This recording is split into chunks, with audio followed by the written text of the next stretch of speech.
திமுக அரசை கண்டித்து தேமுதிக சார்பில் வரும் 25ஆம் தேதி கண்டன ஆர்ப்பாட்டம் நடைபெறும் என அறிவிக்கப்பட்டுள்ளது. கள்ளக்குறிச்சியில் கள்ளச்சாராயம் அருந்தி உயிரிழந்தோர் குடும்பத்தினர் மற்றும் சிகிச்சை பெற்று வருபவர்களை தேமுதிக பொதுச் செயலாளர் பிரேமலதா விஜயகாந்த் நேரில் சந்தித்து ஆறுதல் தெரிவித்தார். இந்நிலையில் போதையில்லா தமிழ்நாட்டை உருவாக்க தவறிய திமுக அரசை கண்டித்து தேமுதிக சார்பில் கண்டன ஆர்ப்பாட்டம் நடைபெறும் என தெரிவித்துள்ளார்.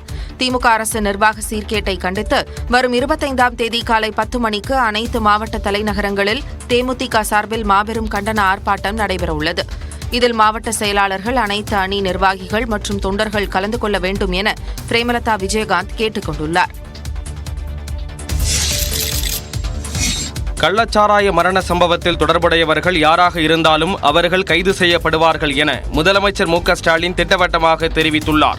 சட்டப்பேரவையில் பேசிய முதலமைச்சர் மு க ஸ்டாலின் கள்ளச்சாராய பாதிப்பு போன்றவற்றின் சிகிச்சைக்கு பயன்படுத்தக்கூடிய உயிர்காக்கும் மருந்துகள் அனைத்தும் அரசு மருத்துவமனைகளில் போதுமான அளவில் இருப்பு வைக்கப்பட்டுள்ளதாக விளக்கம் அளித்தார். எதிர்கால சமுதாயத்தை மிக மோசமான வகையில் பாதிக்கும் போதைப் பொருட்களை எந்த வகையிலும் அனுமதிக்க இயலாது என்ற அடிப்படையில் இவற்றை விற்பனை செய்பவர்கள் மீது சட்ட ரீதியாக எடுக்க வேண்டிய அனைத்து நடவடிக்கைகளையும் நாங்கள் தீவிரமாக எடுத்து வருகிறோம். தொடர்ந்து பேசிய அவர் தான் ஓடி ஒளிபவன் அல்ல எனவும் குற்றவாளிகளை கைது செய்த பின்னர்தான் இங்கு பதிலளிப்பதாக தெரிவித்தார். மக்களை காக்க எந்தவிதமான கடும் நடவடிக்கையும் எடுப்பேன் என உறுதிபட கூறினார்.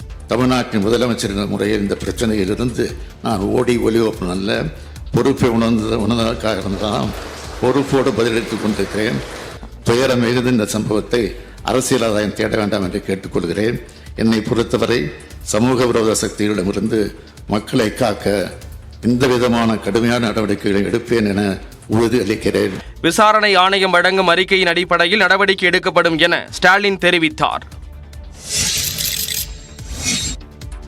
கள்ளச்சாராயம் குடித்து உயிரிழந்தவர்களின் குழந்தைகளின் கல்விச் செலவை தமிழ்நாடு அரசே ஏற்கும் என முதலமைச்சர் மு க ஸ்டாலின் அறிவித்துள்ளார். சட்டப்பேரவையில் கள்ளச்சாராய விவகாரம் குறித்த சிறப்பு கவன ஈர்ப்பு தீர்மானம் மீதான விவாதங்களுக்கு பதிலளித்த முதலமைச்சர் மு க ஸ்டாலின் கள்ளக்குறிச்சி மாவட்டம் கருணாபுரத்தைச் சேர்ந்த 47 பேர் மெத்தனால் கலந்த சாராயம் அருந்தியதால் உயிரிழந்தது மிகவும் துயரமான சம்பவம் என கூறினார். ஏற்கனவே அறிவிக்கப்பட்ட 10 லட்சம் ரூபாய் நிதியோடு பெற்றோர் இருவரையோ அல்லது ஒருவரையோ இழந்து வாடும் குழந்தைகளின் பட்டப்படிப்பு வரையிலான கல்வி கட்டணம் மற்றும் விடுதி கட்டணம் உள்ளிட்ட அனைத்து செலவினங்களையும் அரசு ஏற்றுக்கொள்ளும் என ஸ்டாலின் அறிவித்தார்.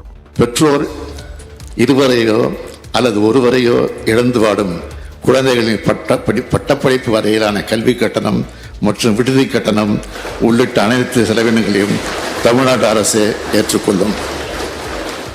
பெற்றோர் இருவரையும் இழந்து ஆதரவின்றி தவிக்கும் ஒவ்வொரு குழந்தையும் பாதுகாவலர் பராமரிப்பு வளர அவர்கள் 18 வயது நிறைவடையும் வரை மாத பராமரிப்பு தொகையாக தலா 5000 ரூபாய் வழங்கப்படும். இந்த சம்பவத்தில் பாதிக்கப்பட்டவர்களுக்கு அனைத்து உதவிகளையும் அரசு செய்யும் எனவும் ஸ்டாலின் கூறினார். தருமபுரி மாவட்டம் தொப்பூர் கணவாய் பகுதியில் உயர்மட்ட பாலம் அமைக்கும் பணி 2027ஆம் ஆண்டுக்குள் முடிக்கப்படும் என அமைச்சர் ஏவா வேலு தெரிவித்துள்ளார்.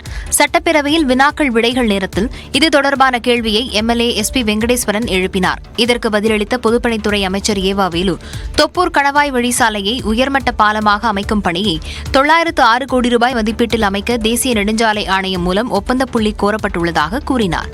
நிலங்களை கையகப்படுத்த உடனடி நடவடிக்கை எடுக்கப்படும் எனவும் உறுதியளித்தார்.